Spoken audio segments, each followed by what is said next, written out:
할렐루야. 예, 오늘은 기쁜 날, 좋은 날, 소풍 가는 날입니다. 자, 우리 설교 제목을 우리 따라해 봅시다. 그리스도인은 양심적이어야 한다. 다시 한번, 그리스도인은 양심적이어야 한다. 예, 그리스도인은 양심적이어야 한다라는 제목 가지고 우리 디모데전서 1장 우리 마지막 3절 18절에서 20절을 중심으로 은혜를 나누기 원합니다. 작년 12월이었죠. 이대 목동병원에서 발생한 신생아 4명의 연쇄 사망사건 충격이었습니다.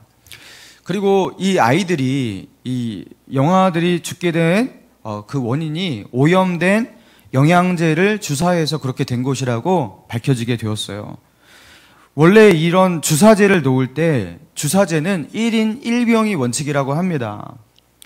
주사제 하나를 여러 명에게 이렇게 나눠서 쓰거나 그렇게 동시에 이렇게 분할해서 쓰는 것은 안 된다라는 것이죠. 그런데 이대 목동병원에서는요, 영양제 한 병을 여러 명에게 나눠 쓰는 이 관행을 1993년 개원한 이후로 25년 동안 지금껏 그렇게 해왔다고 합니다. 그러면서 상부에 보고할 때에는 주사제를 1인당 1병을 쓰고 있다고 그렇게 보고를 하면서 의료보험 청구를 그렇게 해와서 병원은 부당이득을 챙겨왔다고 해요. 그래서 당일 영양제 한 병을 가지고 5명에게 투약했는데 그 5명 중에서 4명이 죽은 거예요. 그래서 당시에 사용한 그 영양제가 그럼 얼마나 비싼 영양제길래 그렇게 아꼈냐? 한 병당 2672원이라고 합니다. 2만 원 정도밖에 되지 않는 것이었어요. 그런데 그 한 병을 가지고 저 5명에게 주사했으니까 4병을 아껴서 8만 원 정도 아꼈던 거예요. 그 8만 원의 부당 이득을 챙기면서 신생아 4명이 희생된 것이죠. 여러분, 양심적이지 못한 행동이 결국에 대형 참사를 불러오게 된 것입니다. 여러분, 양심의 정의는 이렇습니다. 사전적 정의는 이렇습니다. 사물의 가치를 변별하고 자기의 행위에 대하여 옳고 그름과 선과 악을 판단 내리는 도덕적 의식. 이게 양심이에요.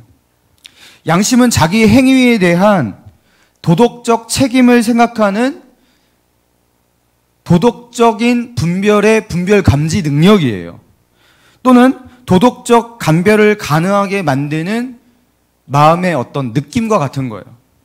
그래서 도덕적이지 않은 어떤 행위라든가 모습을 볼 때 그것을 향한 거부감을 느끼고, 또는 도덕적이고 정의로운 어떤 행동을 볼 때 그 속에서 기뻐하거나 또 좋아하는 감정을 느끼는 거. 여러분, 이게 바로 도덕의식이에요. 그래서 우리 안에 있는 이 양심에 따라 너 양심도 없지, 그걸 싫어해야 되는데 그거를 거부하고 싫어하지 않는 사람, 그걸 양심도 없냐, 이렇게 말하는 거죠. 여러분, 그리스도인은 양심이 있어야 됩니다. 양심적이어야 합니다. 왜입니까? 우리가 양심적으로 산다 해도 양심적인 사람이 꼭 신앙이 좋은 건 아니에요. 그렇죠? 불신자 가운데도 믿음은 없지만 그래도 나름 양심적으로 살아가는 불신자들 여러분 있잖아요. 그죠? 그러니까 그러나 그리스도인 중에서 양심적이지 않은 그리스도인이 하나님과 좋은 관계를 가지고 있는 경우, 신앙심이 깊은 경우, 여러분 그런 경우는 없다라는 거예요.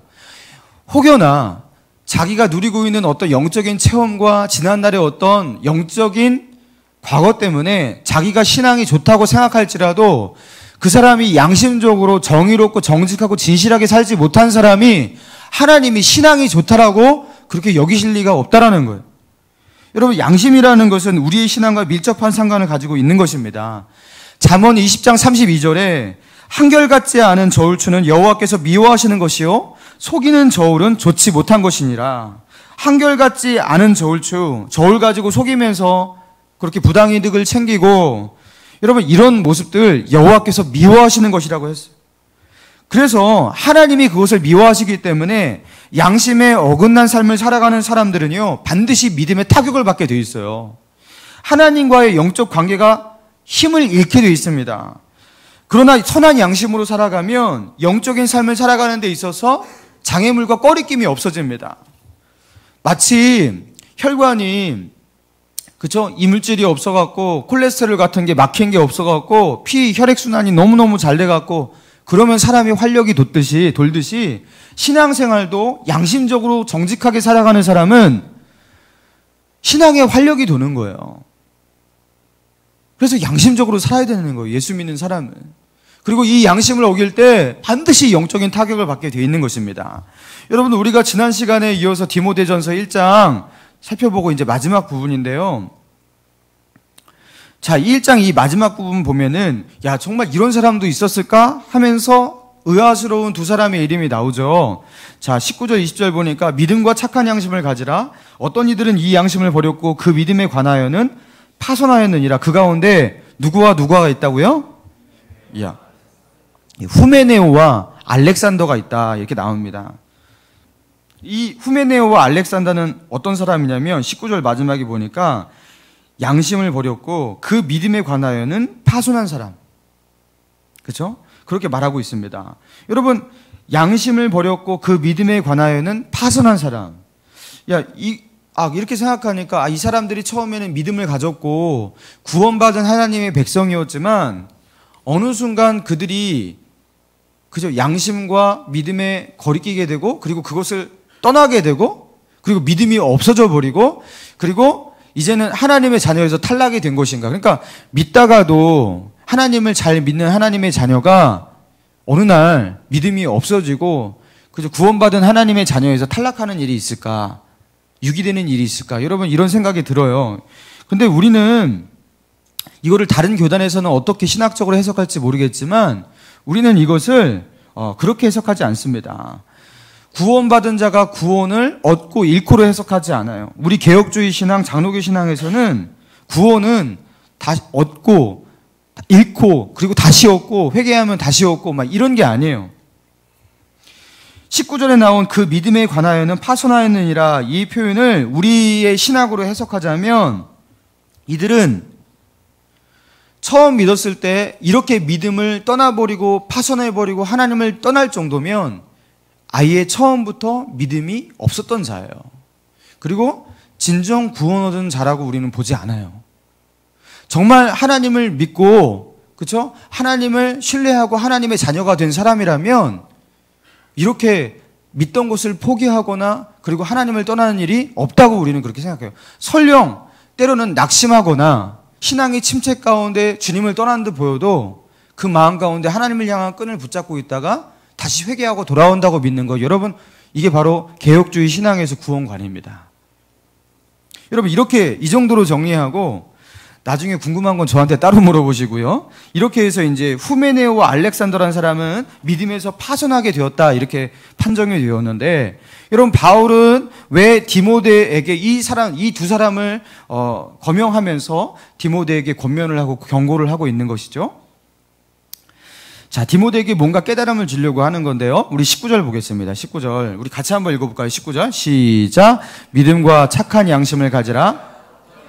이 양심을 버렸고 그 믿음에 관하여는 파손하였느니라. 자, 바울은 디모데에게 믿음과 착한 양심을 가져라, 이렇게 말했어요. 자, 그리고 믿음과 착한 양심을 가지라 하고서 문장 구조를 잘 보셔야 돼요. 믿음과 착한 양심을 가지라. 어떤 이들은 이 양심을 버렸고, 이렇게 나가요. 그리고 믿음에 대해서는 파손하였다. 이 양심을 버렸다고 나오는데요. 이거를 헬라어 원문을 한국어로 직역하자면 약간 부드럽게 우리가 문장을 이제 바꾼 건데, 이것을 직역해서 말하자면 헬라어 원문에서는 이렇게 나와요. 거기선 동사가 먼저 나왔어요. 가지라 믿음과 착한 양심을, 이렇게 나와요. 가지라 믿음과 착한 양심을, 바로 그 양심을 어떤 이들이 버리고 믿음에서는 파손하게 되었다. 헬라어 직역은 이렇게 됩니다. 가지라 믿음과 착한 양심을, 바로 그 양심을 버려서 어떤 이들은 믿음에서 파손하게 되었다.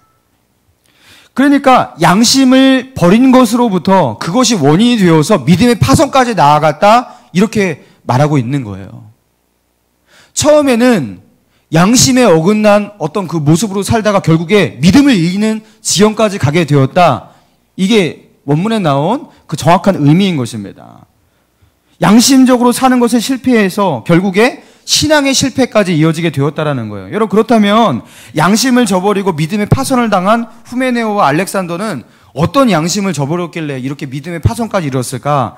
자, 이 후메네오와 알렉산더에 대해서 디모데 후서에서 다시 거명이 됩니다.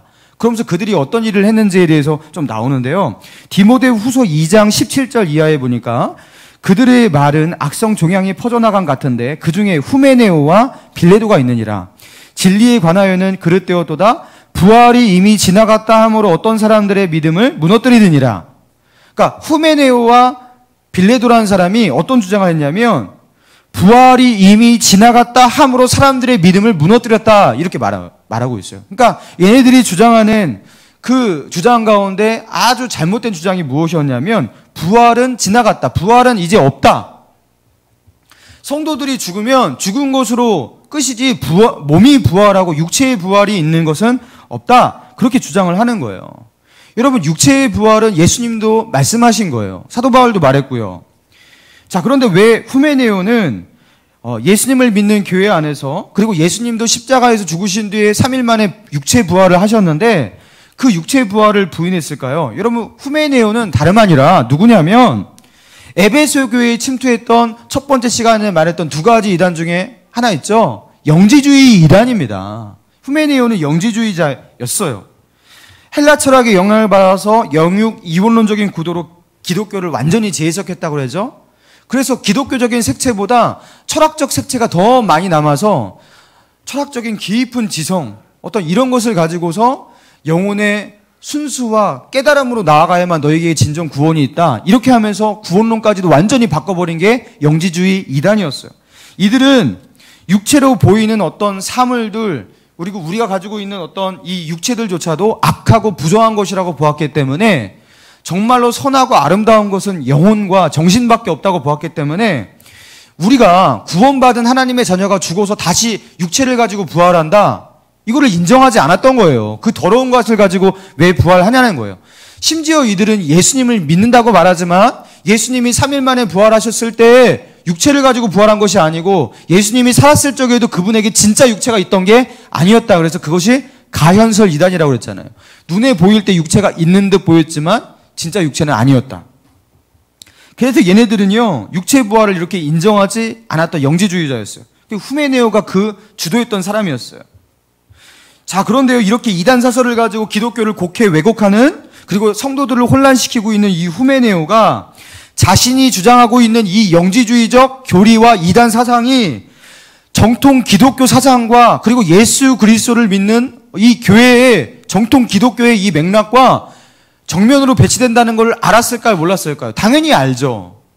자, 그렇다면 또 의심할 만한 게 무엇이냐면 후메네오가 이 영지적인 교리를 가지고 육체로 부활하지 않는다 그렇게 말하면서 자기는 기독교인이라고 말했는데 자신이 주장하는 것을 진실로 스스로는 믿고 있었을까? 여러분 신천지 이만희가 주장하는 것을 이만희 스스로 믿고 있겠습니까? 절대 안 믿죠. 자기가 영생 불사한다는 걸 본인이 믿겠습니까? 속이고 있는 거죠. 그런 거예요, 여러분. 그거 진짜 믿고 있는 거 아니에요. 그게 사이비와 이단의 차이가 그런 거예요. 신천지는 사이비라고 하지 이단이라고 말하기에는 아니에요. 완전 사이비입니다. 고의적으로 자기도 믿지 않으면서 교주가 완전히 속여버리는 거예요. 하나님의 교회도 마찬가지입니다. 악랄한 거죠. 여러분 이 후메네오 영지주의적 이단도 마찬가지였습니다. 이들은 기독교인 아니에요. 이들은 정말 예수님 믿는 사람들 아니에요. 그리고 자기가 기독교 이 사상 가운데 예수님이 말씀하신 그 진리와 정면으로 배치다는 것도 스스로도 다 알고 있어요. 자, 그럼에도 불구하고 교회에 들어와서 왜 이런 사설을 늘어놓으면서 사람들을 미혹하는 것일까요? 교회에 들어와서 거기서 영향력을 행사하면서 자기의 이익과 명예의 도구로 그런 어떤 자기가 설파하는 영지주의 이단 교리를 사용하고 있었던 것입니다.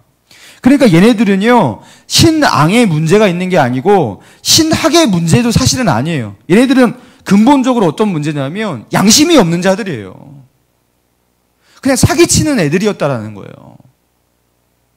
마치 신천지 이만희가 그렇게 사기치고 있듯이 그렇게 사기치고 있는 사람들입니다. 자기들이 신앙이 좀 헷갈려서 영적으로 분별을 못하고 성경을 정경을 제대로 해석하지 못해서 그렇게 이단으로 빠진 게 아니라 고의적이고 악의적으로 그렇게 거짓말을 지어내는 사람이었다라는 거예요. 양심이 없는 자들. 양심의 문제로 본 것입니다. 사도 바울은. 또 두 번째로 나왔던 알렉산더 있죠? 디모데후서 4장에 또 알렉산더가 등장합니다. 거기에 이렇게 나와요. 디모데후서 4장 14절 이하에 구리세공업자 알렉산더가 내게 해를 많이 입혔음에 주께서 그 행한 대로 그에게 갚으시리니 너도 그를 주의하라. 그가 우리 말을 심히 대적하였느니라. 자, 알렉산더가 누구라고 나오냐면 구리세공업자로 나와요. 그가 심히 바울과 디모데를 대적했다 이렇게 나와요. 적대했다. 여러분, 알렉산더 앞에 붙은 수식어가 무엇이냐면 구리세공업자예요. 그의 직업은 그가 하는 사업은 무엇이냐면 구리세공업이었습니다. 구리를 가지고서 여러 가지를 조각하고 만드는 일들을 했던 것이에요. 그리고 그런 일들을 하면서 나름대로 평균 이상의 삶을 영위하는 나름대로 부유한 삶을 살고 있는 사람이었어요. 그런데 이 구리세공업을 에베소에서 하고 있잖아요. 여러분, 에베소가 어떤 도시입니까? 에베소 사람의 아데미오, 사도행전에 나타났던 에베소의 폭동 아시죠? 그때 더메드리오라는 그 은세공업자, 더메드리오라는 은세공업자가 은을 가지고서 신상을 조각하고 만들면서 이익 생활을 했는데 사도 바울이 거기서 예수님을 증거하니까 그렇죠. 사람들이 막 우상 버리고 우상 조각하는 거 사지 않고 그러니까 폭동을 일으켰잖아요. 더메드리오가 은장색이. 근데 이 똑같은 에베소입니다. 더메드리오가 있던 똑같은 에베소에서 구리장색 알렉산더예요. 이 구리장색 알렉산더는 뭐하고 먹고 사는 사람이냐면 똑같습니다. 이 상황과 맥락을 봐서 얘는 뭐하는 사람이에요? 구리를 가지고서 구리가 조금 더 금 같잖아요. 그죠? 금 같잖아요. 그래서 금을 사지 못하는 사람 이 구리로 이렇게 신상 같은 거, 우상 조각 같은 거 그런 거 해갖고 관광객들이라든가 신전을 보러 온 사람들한테 이것을 팔고서 이익을 남기는 이런 행위를 하면서 살았던 사람인데 이 알렉산더가 어느 날 복음을 듣고 예수를 믿게 된 거예요. 교회에 다니게 된 거예요. 그게 바울을 통해서 그렇게 된지 모르겠지만 예수를 믿게 됐어요. 그런데 사도 바울이 일대 목회자잖아요. 에베소의 교회를 세웠던 개척교회 목사고 일대 목회자거든요. 사도 바울이 막 가르치는데 너희들 회개해라. 우상 신상을 이렇게 만들면서 돈 벌려고 그런 거 잘못된 것이다 하면서 그들에게 어떻게 살아야 될지, 어떻게 우상과 관련된 그 사업을 하면서 돈 벌이려는 거 잘못됐는지 그것들을 엄격하게 가르치고 이게 가이드를 이렇게 제시를 하니까 여러분 알렉산더가 고민에 빠지지 않았겠습니까? 자기는 이거 가지고 먹고 살았는데 그리고 이거 가지고서 자기의 어떤 부유한 삶을 영위했고 그리고 아마도 헌금 생활도 이걸로 나름 열심히 해갖고 그 교회는 이 알렉산더에게 많이 의지도 하고 있었을지도 모릅니다. 자, 그런데 바울의 이 가르침에 따르면요, 자기가 하는 이 사업을 끝장내야 할 수도 있어요. 다 내려놔야 할 수도 있어요. 그리고 믿음으로 새 삶을 시작해야 할까? 아니면 그냥 이거 도저히 못하겠다 하고서 믿음을 그냥 포기해버리고 그냥 구리장색으로서 그냥 하던 거 그냥 계속하면서 우상 만들면서 그렇게 살아갈 것인가? 두 가지 중에서 하나 선택해야 되는 고민 가운데 놓였겠죠? 구리장색 알렉산더가 그랬던 거예요.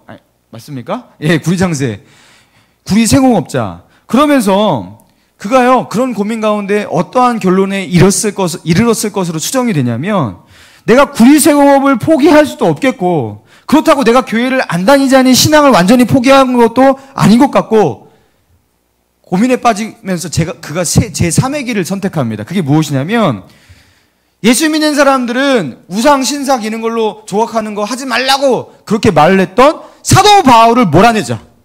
사도 바울을 대적해버리자.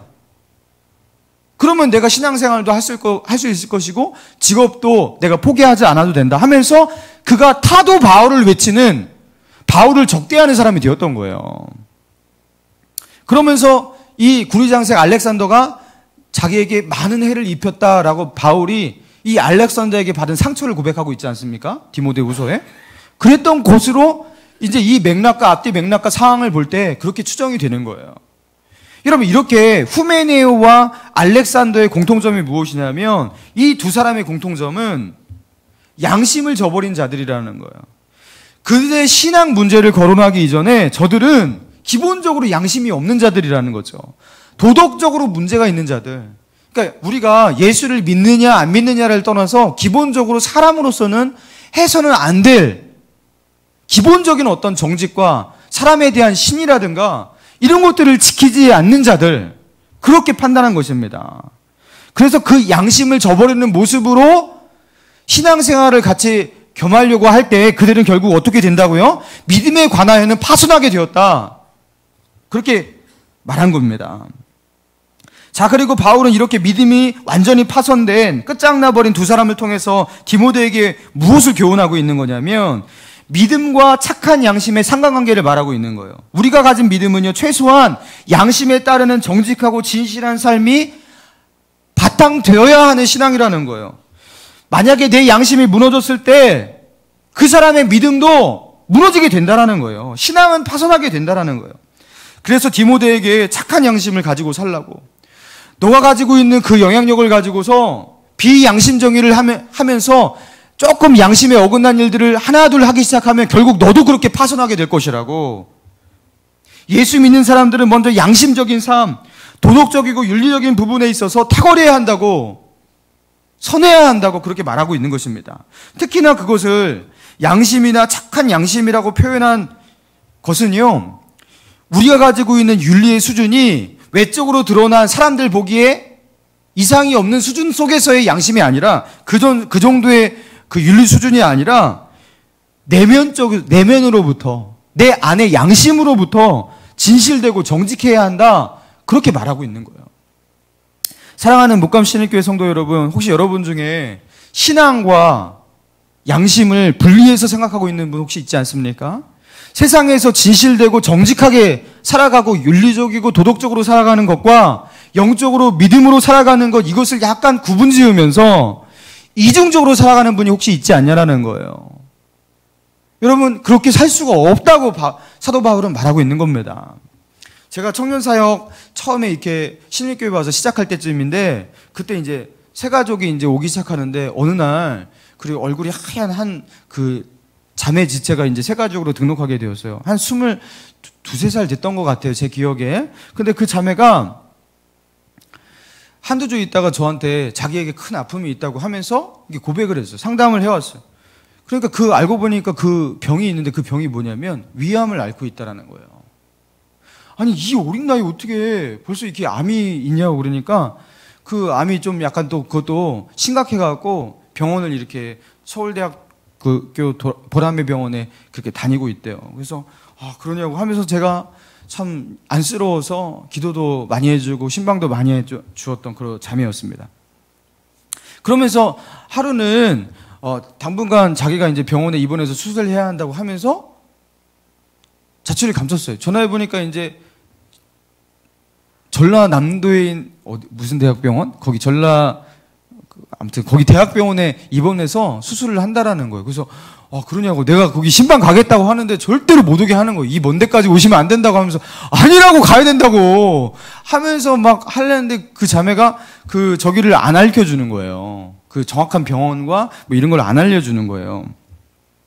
그래서 결국에는 이 자매가 수술을 잘 받았다고 퇴원했다고 하면서 올라왔는데, 이상한 제가 이제 제보를 받게 되는데, 이 자매가 그렇게 수술을 하러 내려가는 그 사이 동안 독산동 거리에서 지나고 활보하는 것을 누군가가 봤다, 막 이런 얘기가 들리는 거예요. 그래서 이게 무슨 소리일까? 이게 비슷한 사람을 봤겠지, 이렇게 했는데, 제가 좀 이상해갖고 이제 불러갖고 한두 주 뒤에 이렇게 불러갖고 같이 이제 식사를 하자고 했어요. 그래서 위암이니까 식사를 당연히 잘 못하지 않습니까? 그래서 야, 너 뭘 먹지? 죽 먹어야 되지 않니? 그러니까 분식집 가서 칼국수를 시키는데 무슨 김치 칼국수를 시키는 거예요. 그래서 야, 너 어떻게 이걸 먹을 수 있어? 조금만 먹으면 됩니다 하면서 그걸 먹는데, 그거를 후루룩 짭짭 먹는데 저보다 더 빨리 먹었어요. 그리고 김밥도 한 줄 다 먹었어요. 그래서 아니, 사람이 이렇게 빨리 회복이 될 수가 있냐? 그러니까 이 친구가 그 하나님의 은혜라고 하면서 이 회복을 말하는 거예요. 그래서 정말 감사하다. 그러면서 너무 이상한데 그런가 싶었어요. 근데 여러 가지 제보 속에서 너무 이상한 거예요. 이 자매가 이게 병원에 간 게 아닌 것 같은 거예요. 그래서 제가 어느 날에는 꼬치꼬치 캐물었습니다. 어느 병원이냐? 담당 의사 선생님이 누구였냐? 내가 보호자가 되고 싶다. 선생님하고 상담하고 싶다. 막 이러면서 막 꼬치꼬치 캐무니까 이 자매가 알고 보니 다 거짓말이었어요. 다 거짓말이었어요. 병이 든 것도 아니고. 그러니까 이 위암이라고 자기에게 중증을 앓고 있다고 이렇게 말을 하면서 사람들의 관심 이런 것들을 받기 원했던 거예요. 그리고 목회자가 그렇게 막 사랑을 주고 관심 주고 그리고 사람들이 자기를 위해서 막 이렇게 해주고 그런 것들을 받으면서 그런 환자의 행세를 했던 거예요. 알고 보니까 이 자매가 이렇게 주기적으로 이렇게 옮기면서 그런 일들을 하는 것으로 이렇게 보였어요. 거짓말을 처음에는 한두 번 하기 시작했죠. 그러다가 사람들이 관심 가져주고 정말인지 의심 없이 믿기 시작하니까 그게 짜릿했겠죠. 근데 이 자매는 신앙을 다 잃어버렸습니다. 제가 볼 때요, 그 눈빛 가운데 하나님을 경외하는 마음이 전혀 없어요. 신앙 없어요. 신앙에서는 완전히 파손을 당한 거예요. 여러분, 독산동 신일교회 또 이제 금천교회에서 꽤 큰 교회이기 때문에 선거철이 되면은 그 정치 이렇게 후보자들이 많이 이렇게 오시지 않습니까? 그 예배에도 이렇게 같이 드립니다. 여기 등에 번호 큰 거 쓰고서 같이 예배를 드리시잖아요. 근데 그렇게 많이들 오시기 때문에 늘 이제 매해마다 또 저렇게 하다가 선거 끝나면은 저 이렇게 다 가시는 분이니까 어련히 하면서 그냥 놔둡니다. 근데 그 가운데에서 어떤 분이요, 새벽 기도를 나오기 시작했어요. 아이고, 새벽 기도 나오고 되게 열심히네. 보통 저렇게 한두 번 나오다 말겠죠. 했는데 몇 주 동안 성경 기간 내내 그게 2달인가를 그렇게 새벽 기도를 거의 빠지지 않고 나왔어요. 수요 예배도 나오고 심지어 화요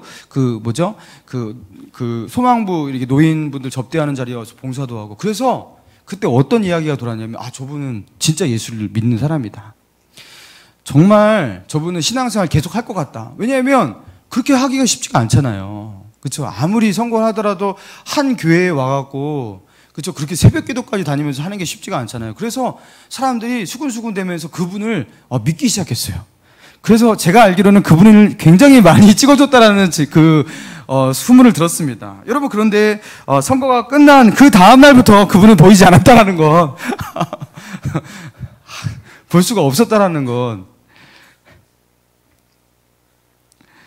여러분, 정말로 애초부터 신앙에는 조금의 관심이라도 있어서 나온 게 아니라 애초부터 자기는 표를 구하는 마음으로 이분들에게 아무튼 연기를 한 거예요.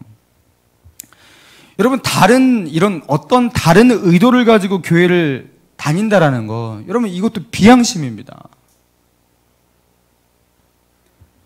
교회에서 순수하게 주님 바라보는 것, 주님이 주시는 은혜 바라보는 것이 아닌 다른 것을 바라보고서 나온다면 그 자체가 비양심이에요. 정직하지 못한 거예요.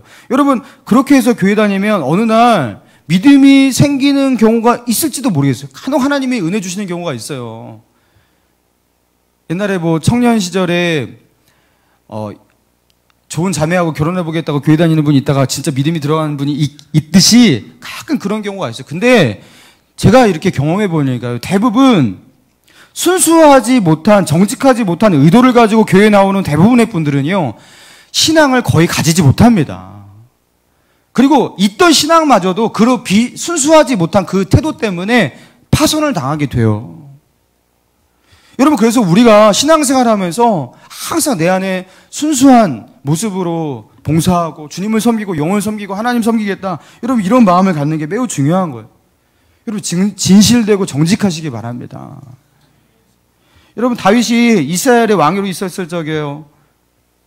당시에 그 아시아와 중동 지역의 그 왕, 여러분, 이 왕권이 의미하는 게 뭐였습니까? 절대적인 거죠.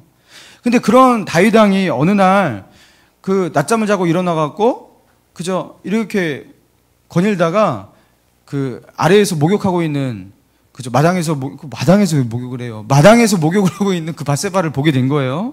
자, 그리고 그것에 반해갖고 불러갖고 잠자리를 같이 합니다. 또 요게 임신이 되어갖고 결국에 어떻게 됩니까? 이것을 다 무마시키기 위해서 어떻게 합니까? 그의 남편 우리아를 전장에 나가서 일선에서 맞아 죽게 하고 다른 사람들은 빠지고, 그래서 의도적인 어떤 살인 행위를 한 거예요.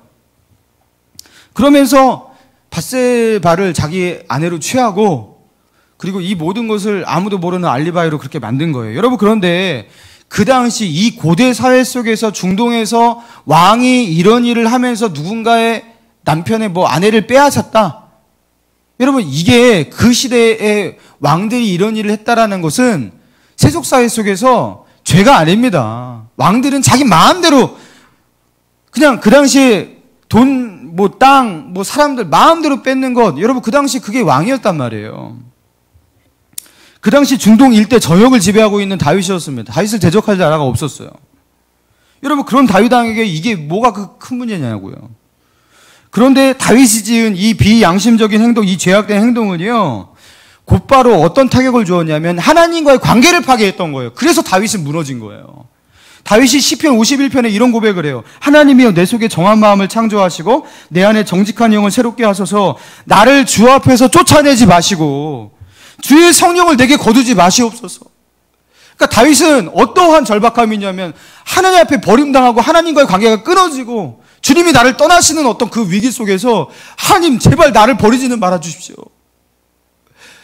나를 정직하게 만드시고 내 타락한 이 영혼을 새롭게 만드시고 절대로 나를 버리지 말아주세요 하면서 절박하게 하나님을 찾았던 거예요. 그러니까 그의 신앙 가운데 어마어마한 타격을 주었던 거예요. 여러분, 그리스도인은 양심의 타격을 받으면 신앙도 바로 직격탄을 받는 것입니다. 양심이 무너지면 신앙도 무너지는 거예요. 제가 신대원 때였습니다.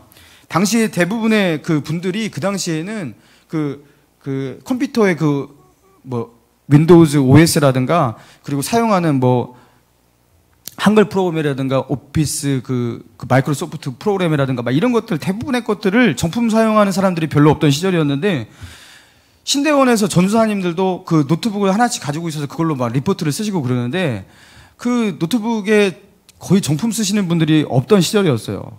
그리고 이 전수사님들은 한술 더 떠갖고 원어 성경 분석 프로그램, 성경 원어를 헬라어, 히브리어 원어를 제공하고 그걸 분석해주는 프로그램들이 있어요. 이런 프로그램들이 굉장히 고가입니다. 그 당시에도 막 60만 원 막 이런 것들이에요. 60만 원, 40만 원 막 이런 것들이 되게 많아요. 근데 그런 것들이 있는데 그런 어떤 수십만 원짜리를 몇 개 다 가지고 있어요. 다. 근데 그게 진짜 정품이 아닙니다. 근데 어느 날 수업이 끝나고 나서 한 전사님이 벌떡 일어나서 소리쳤어요. 마치 세리요한과 같이 그렇게 소리쳤어요. 전사님들 회개하십시오. 여러분의 노트북이 하나님 앞에 정직하십니까? 우리가 이런 불법으로 이렇게 사용하면서 하나님 앞에 무슨 공부를 한다고 신학도라고 헌신자라고 그렇게 살아갑니까? 하면서 소리를 치는데 전사님들이 다 이런 눈으로 바라서 뭐 하는 거야? 이러면서 도대체 저 사람 뭐야? 이러면서 다 그냥 그 반에서 뭐야? 하면서 다 떠나갔어요. 저도 그 중에 한 사람이었어요. 왜냐하면 그 전사님의 말 따라 정말 한다면, 정말로 그것을 돈으로 뜯어서 계산해 본다면, 진짜 그 노트북 한 200만 원 정도는 있는 것 같아요. 그 불법 프로그램들이. 근데 그것들을 다 지우면 쓸 수도 없고, 그리고 전사님들이 월급 50만 원, 60만 원, 그 당시 많이 받으면 70만 원 시절. 그 시절에 그거 어떻게 또 사고, 먹고 살기도 힘든데. 그러니까 전사님들이 나중에 하나님께서 은혜 주셔서 돈 많이 주시면 그때 사면 되지. 이런 개념으로 있던 시절이고 저도 그랬습니다. 저도 나는 나중에 꼭 살 거야. 근데 지금은 살 돈이 없어. 그렇다고 이걸 안 할 수도 없고 어떻게 그랬습니다. 그런데 그때부터 제가요 어떤 일이 있었냐면 기도를 할 때마다 자꾸 그 전사님의 그 외침 회개하라. 너의 노트북이 하나님 앞에 정직하냐.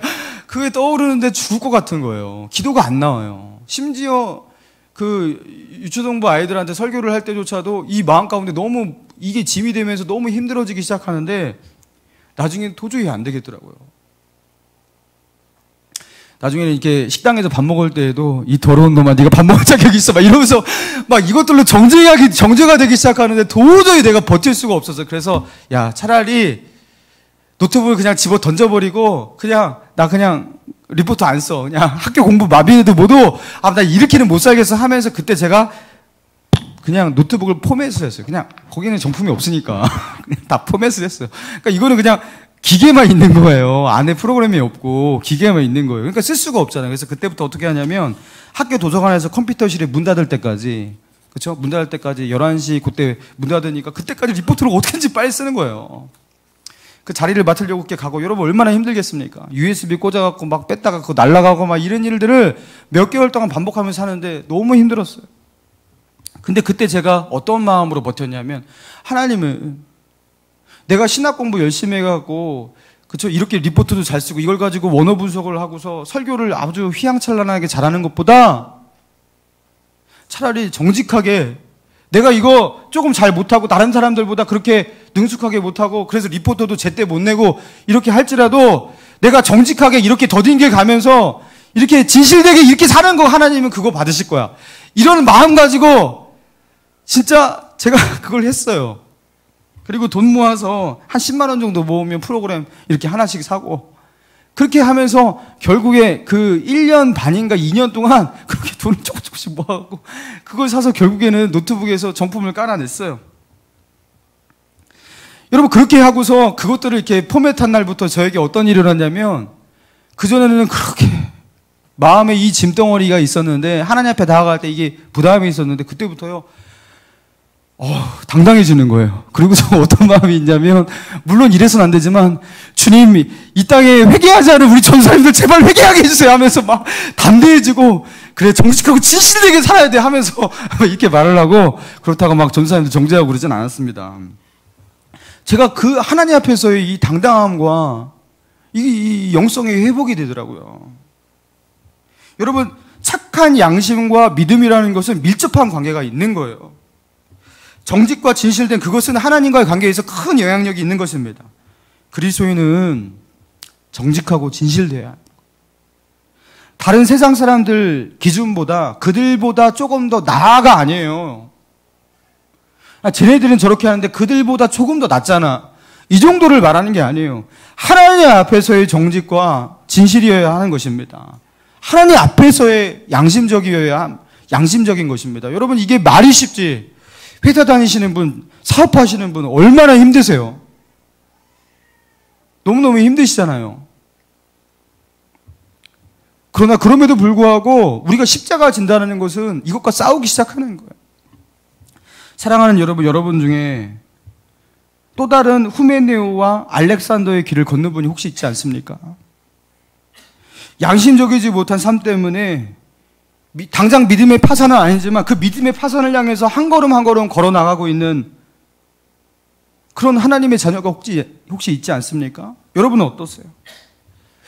작은 이익 때문에 내게 주어진 그 작은 편리함 때문에 여러분의 양심을 손상시키지 마시기 바랍니다. 버린 양심만큼 여러분과 하나님과의 관계가 멀어지게 돼 있어요. 선한 양심을 가지고 살아갑시다. 하나님 앞에서 거리낌 없는 삶을 살기 위해서 부단히 노력하는 저와 여러분 되기를 주님의 이름으로 축원합니다.